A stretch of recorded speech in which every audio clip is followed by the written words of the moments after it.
Par un beau matin d'été, Miffy, prête pour se rendre à l'école, sortit et se dirigea vers sa trottinette. Elle fut très surprise de voir que sa trottinette était devenue jaune. « C'est vraiment étrange !» se dit Miffy. « Je croyais que ma trottinette était rouge. » Elle tourna autour de la trottinette. Elle ne remarqua rien de particulier, sauf ce changement de couleur. Miffy toucha délicatement le guidon pour voir si la couleur jaune venait d'être posée. Mais pas du tout. Elle retourna en courant dans la maison. « Maman !» dit-elle.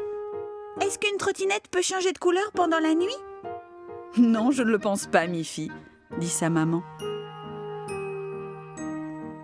Mais hier, ma trottinette était rouge. Et aujourd'hui, elle est jaune !» dit Miffy. « Il doit bien y avoir une explication, Miffy, » dit sa maman. « Mais prends la trottinette jaune pour aller à l'école ce matin. Nous éluciderons ce mystère plus tard. » Miffy alla donc à l'école avec la trottinette jaune. Elle ne savait que penser. « Comment cela a-t-il pu arriver ?» se demanda-t-elle. Toute la journée, elle chercha à comprendre ce qui avait bien pu arriver à sa trottinette rouge, et elle ne put se concentrer sur ses leçons. Quand la classe fut terminée, Miffy sortit de l'école avec son amie Mélanie et regarda les trottinettes de ses autres camarades. Il y avait une trottinette bleue, une trottinette verte, une trottinette brune et aussi 2 trottinettes jaunes. Mais il n'y avait pas de trottinette rouge. « Eh bien, » dit Miffy, « le mystère reste entier. » Mélanie était surprise, elle aussi. « Je pensais que tu avais une trottinette rouge, Miffy, » dit-elle. « Moi aussi, » dit Miffy. « Mais en me réveillant ce matin, ma trottinette rouge était devenue jaune, comme par magie. » Tu veux bien rentrer à la maison avec moi, Mélanie ? Tu pourras peut-être m'aider à découvrir ce qui s'est passé. Mélanie monta sur sa trottinette bleue et nos 2 amies s'élancèrent vers la maison de Miffy. En arrivant, elles virent une superbe trottinette rouge posée devant la maison. Miffy n'en revenait pas. « Comment puis-je avoir 2 trottinettes ?» se dit-elle. À cet instant, le papa de Miffy sortit de la maison.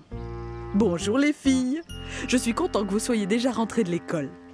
Je dois rendre la trottinette jaune à Grogny. »« À Grogny ?» dit Miffy. « Oui, ta trottinette avait besoin de roues neuves, Miffy. J'ai demandé à Colette Cochon si nous pouvions emprunter la trottinette de Grogny pour un jour. J'ai amené ta trottinette à l'atelier de ton grand-père et il a changé les roues ce matin. Mais j'ai promis à Colette de ramener la trottinette de Grogny aujourd'hui. » Voilà qui explique ce grand mystère, dit Miffy. Allons rendre visite à Colette et Grogny en leur ramenant la trottinette jaune. Et apportons-leur quelques belles carottes bien fraîches de notre jardin en remerciement. Très bonne idée, Miffy, dit Papa Pompon.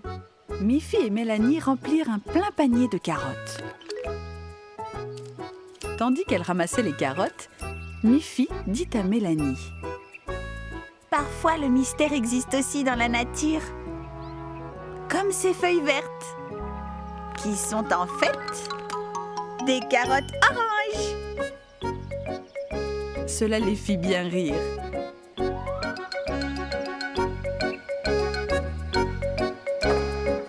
Puis, ils prirent la route pour aller chez Colette.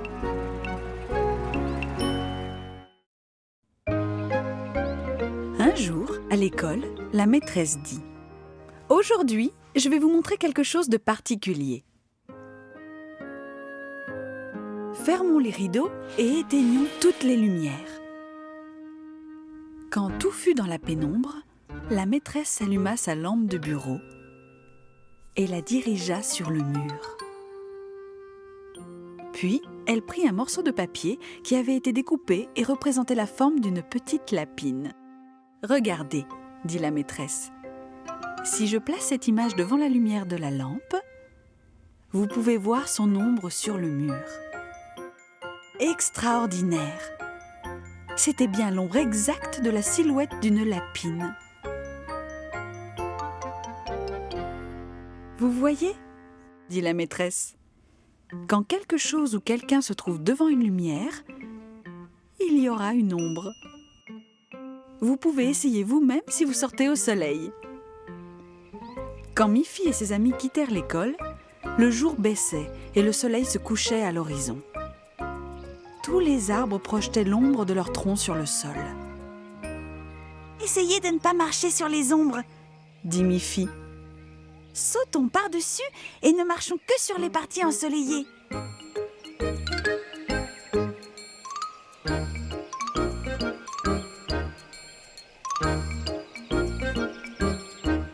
Que c'était amusant! Les petites lapines riaient chaque fois qu'elles sautaient, prenant bien soin de ne pas poser leurs pieds sur les ombres. Miffy riait encore quand elle arriva chez elle. Elle fit de grands signes d'adieu à ses amis. À table ce soir-là, elle raconta à ses parents tout ce qu'elle avait appris sur la lumière et les ombres. Maintenant, la nuit était venue et le soleil avait disparu. Il était temps pour Miffy d'aller se coucher. Après que sa maman et son papa lui aient souhaité bonne nuit, Miffy alla dans sa chambre et mit sa chemise de nuit. Elle se dirigea vers son lit et éteint sa lampe de chevet. Mais alors, elle vit quelque chose bouger sur le mur. Elle ralluma sa lampe, mais ne vit plus rien sur la paroi. En éteignant encore une fois, la chose était revenue. « Qu'est-ce qu'il peut bien y avoir dans ma chambre ?» se demanda Miffy. Elle commençait à avoir peur. Elle alla jusqu'à sa porte et appela ses parents. « Maman, papa, il y a quelqu'un dans ma chambre !» Ses parents arrivèrent immédiatement. Mais ils ne virent personne d'autre dans sa chambre que Miffy. « Mais je suis sûre qu'il y a quelqu'un !» dit Miffy. « Regardez, quand j'éteins la lumière, il y a quelque chose qui bouge sur le mur. » C'était pourtant vrai. Quelque chose de très grand, avec de très grandes oreilles. Papa Pompon se mit à rire. Maman Pompon aussi.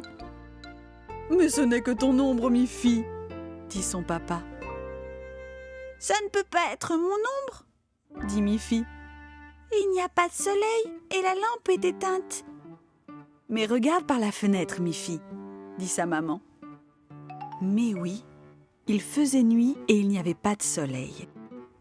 Mais Miffy pouvait voir la pleine lune, brillant avec éclat dans le ciel. « Tu vois, quand la lune est très brillante, elle peut aussi projeter des ombres, Miffy, » dit son papa. C'était bien ton ombre qui bougeait sur le mur, projetée par la lumière de la pleine lune. Miffy avait compris, et elle fut très contente d'avoir découvert sa propre ombre. Par un beau, mais très froid jour d'hiver, Miffy et Grogny s'amusaient à la balle dans le jardin de Miffy. Snuffy était là, elle aussi, courant et sautillant, essayant d'attraper la balle. À un moment, Miffy lança la balle et Snuffy l'attrapa avec son museau. Grogny éclata de rire, et Miffy aussi. Mais quand elles voulurent continuer à jouer, Snuffy refusa d'écouter Miffy. « Snuffy, donne-moi la balle !» dit Miffy. Mais Snuffy s'éloigna en courant. Puis, maman Pompon sortit de la maison et demanda: « Il ne fait pas trop froid pour jouer dehors, les filles ? Même l'eau de ce pot de fleurs est gelée. J'ai préparé du bon chocolat chaud. Cela va vous réchauffer. Allez, venez les filles. » Miffy et Grogny rentrèrent et dégustèrent avec plaisir le délicieux chocolat chaud. Snuffy était resté dehors et continuait à jouer avec la balle. Un peu plus tard, tandis que nos deux amies s'amusaient dans la chambre de Miffy, elles entendirent Snuffy qui n'arrêtait pas d'aboyer. Et quand elles regardèrent par la fenêtre, elles virent Snuffy couverte de neige. Tout était recouvert de neige. Elle était tombée si vite pendant qu'elle jouait à l'intérieur que tout autour de la maison était devenu subitement blanc. Tout excitées, elles se précipitèrent dans la cuisine. « Maman, Dit Miffy. est-ce qu'on pourrait aller au bord du lac? Ça doit être magnifique là-bas, avec toute cette neige sur la prairie. Peut-être que le lac est gelé. Oh oui! Et on peut prendre la balle avec nous? Dit Grogny. Comme ça, Snuffy pourrait jouer. À ce moment-là, Papa Pompon rentra à la maison. Il avait entendu ce que disaient les filles. « Je vais vous conduire jusqu'au lac en voiture. Et je vérifierai si la glace sur le lac est suffisamment solide. » Ainsi, Miffy, Grogny et bien sûr Snuffy s'installèrent dans la voiture et partirent pour le lac. « Regardez, Dit Miffy. le lac est gelé. On aurait dû apporter nos patins à glace. » « Oh, vous pourrez les prendre un autre jour, Miffy, dit Papa Pompon. Pour cette fois, je suis sûre que vous aurez beaucoup de plaisir à jouer à la balle dans la neige. Papa Pompon vérifia la solidité de la glace. Si le temps se maintient aussi froid, la glace sera suffisamment épaisse pour pouvoir patiner dans quelques jours, dit-il aux fillettes. Très bien. Dit Grogny. Lançons la balle et Snuffy pourra lui courir après. Ce fut un nouveau jeu. L'une après l'autre, Miffy et Grogny lancèrent la balle dans la neige. Cela amusait beaucoup Snuffy. Courir et glisser sur la neige glacée en essayant d'attraper la balle. Quel plaisir! Puis, Miffy lança une nouvelle fois la balle. Celle-ci roula très loin et s'arrêta sur le lac. « Oh non! Dit Miffy. La balle est arrivée sur le lac gelé. Mais la glace n'est pas assez solide pour nous supporter. » Mais Snuffy s'élançait déjà pour rattraper la balle. « Non, Snuffy! La glace n'est pas encore assez solide. » s'écria Miffy. Cette fois, Snuffy s'arrêta et écouta Miffy. Elle se retourna et revint en trottinant. Quel soulagement pour nos amis! « C'est très bien, ma petite Snuffy. Nous reviendrons dans quelques jours et nous irons rechercher la balle. » Un jour, Miffy et ses amis jouaient ensemble. Agathe jouait la malade et s'était couchée dans le lit de Miffy, un thermomètre sous le bras. Miffy faisait l'infirmière. Elle retira le thermomètre, l'examina et sursauta. « Docteur! Docteur! » s'écria Miffy. « Je crois que vous devriez examiner Agathe. » Alors, le docteur Mélanie arriva et prit la main d'Agathe. « Ça peut être grave, » dit-elle. « Nous devons lui donner des médicaments tout de suite. »« Mais docteur, dit Miffy. Nous n'avons aucun médicament ici. » Alors, Mélanie se rendit à la cuisine et demanda. « Madame Pompon, avez-vous des médicaments que nous pourrions donner à Agathe ?» Maman Pompon sourit. Elle ne voulait surtout pas gâcher le jeu des enfants. Elle savait que les fillettes aimaient bien jouer au docteur. Alors elle dit « Eh bien, j'ai quelques bonnes friandises. Je suis sûre qu'elles vont remettre Agathe sur pied en un rien de temps. » Et elle remit au docteur Mélanie un grand bol de confiserie de toutes les couleurs.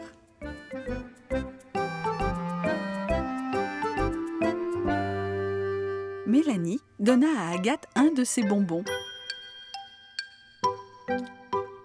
Puis, elle en donna un à l'infirmière Miffy. Et bien sûr, elle en prit un pour elle. « Nous devons nous assurer que c'est un bon médicament, » dit-elle. Puis, elle dit à haute voix. « Agathe est très malade. Elle a besoin d'une grande quantité de ce médicament. » À cet instant précis, Papa Pompon rentra de son travail. « Qu'est-ce que je viens d'entendre ?» dit-il. « Agathe est malade? Que va-t-on faire ?»« Ne t'inquiète pas, » chuchota maman Pompon. « Les fillettes font semblant. Elles jouent au docteur. » Papa Pompon s'en amusa et décida de jouer le jeu lui aussi. « Eh bien, dit-il, je suis content qu'il y ait un médecin dans la maison. Je ne me sens pas très bien, moi non plus. »« Docteur! Docteur !» appela maman Pompon. « Un autre patient vous attend. » Le docteur Mélanie arriva et prit immédiatement le pouls de Papa Pompon. « fit-elle. Elle appela Miffy. « Infirmière Miffy, voulez-vous m'apporter ma trousse médicale?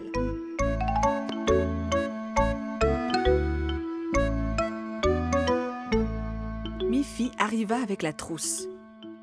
La voici, docteur Mélanie. Mélanie prit le stéthoscope et le plaça sur la poitrine de Papa Pompon. Elle écouta très attentivement. Fit-elle encore. Que ressentez-vous exactement, Monsieur Pompon? Eh bien, répondit Papa Pompon, je ne me sens pas très bien et une oreille me fait mal, dit-il en se grattant l'oreille. Je vois, dit docteur Mélanie. Nous allons y remédier immédiatement. Elle prit un bandage dans sa trousse et demanda à Miffy de grimper sur une chaise. Elle donna le bandage à Miffy, qui l'entoura délicatement autour de l'oreille de son papa. Quand elle eut terminé, tout le monde se mit à rire. Papa Pompon avait changé de tête. Papa Pompon portait avec fierté le beau bandage. « Je crois bien avoir un médicament qui va convenir à tout le monde, » dit Maman Pompon. « Une grande boîte de crème glacée. » Maman Pompon se dirigea vers le congélateur et revint avec un plateau chargé de 5 coupes de glace. Ils apprécièrent beaucoup la crème glacée. « C'est bien le meilleur hôpital que je connaisse, » dit Papa Pompon. Et ils se sentirent tous beaucoup, beaucoup mieux.